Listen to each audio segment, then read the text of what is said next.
हाल ही के दिनों में हुई दो बड़ी घटनाओं ने सियासी पारा गरमा दिया है। अब केंद्रीय मंत्री लोक जनशक्ति पार्टी के मुखिया चिराग पासवान भी इन मुद्दों को लेकर एक्टिव हो गए हैं। चिराग ने केंद्रीय गृह मंत्री अमित शाह से गुरुवार को नई दिल्ली में मुलाकात की। इस दौरान उन्होंने अमित शाह के सामने भोजपुर जिले के चर्चित भरत तिवारी एनकाउंटर और नालंदा जिले के राजगीर में हुई 2 दलित युवकों की कथित मॉब लिंचिंग का मुद्दा उठाया। चिराग ने दोनों ही मामलों की निष्पक्ष जांच कराने और पीड़ित परिवारों को जल्द से जल्द न्याय दिलाने की मांग की है।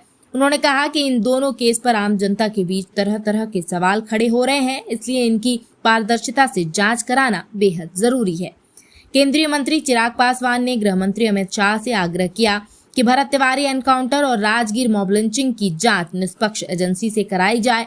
इसके साथ ही दोषी पाए जाने वाले लोगों के खिलाफ कड़ी कार्यवाही हो। उन्होंने कहा कि इन मामलों में पीड़ित परिवारों को जल्द और उचित न्याय मिलना जरूरी है, ताकि न्याय प्रणाली में जनता का भरोसा कायम रह सके। इसके बाद चिराग पासवान गुरुवार की सुबह दिल्ली में शाह से मुलाकात करके दोपहर बाद बिहार पहुंच गए। उन्होंने नालंदा के दीपनगर थाना क्षेत्र स्थित गंजपार गांव जाकर राजगीर मॉब लिंचिंग में शिकार हुए 2 युवकों के परिजनों से मुलाकात की। उन्होंने इस बर्बर हत्याकांड की कड़ी निंदा करते हुए कहा कि इस घटना से पूरे देश में आक्रोश है। उन्होंने पीड़ित परिवार से आश्रितों को नौकरी दिलाने और मृतकों के बच्चों को पढ़ाई का खर्च उठाने का ऐलान किया। केंद्रीय मंत्री ने कहा कि वो इस घटना पर लगातार बिहार के मुख्यमंत्री सम्राट चौधरी के संपर्क में है।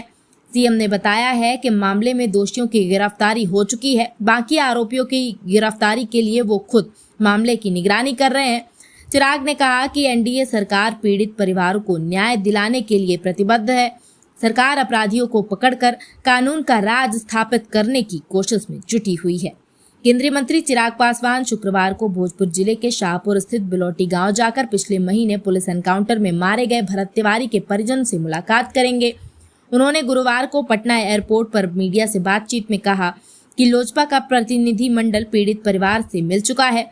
वो खुद शुक्रवार को परिवार के सदस्य से मिलेंगे। उनसे जो जानकारी मिलेगी वो मुख्यमंत्री सम्राट चौधरी के सामने रखेंगे।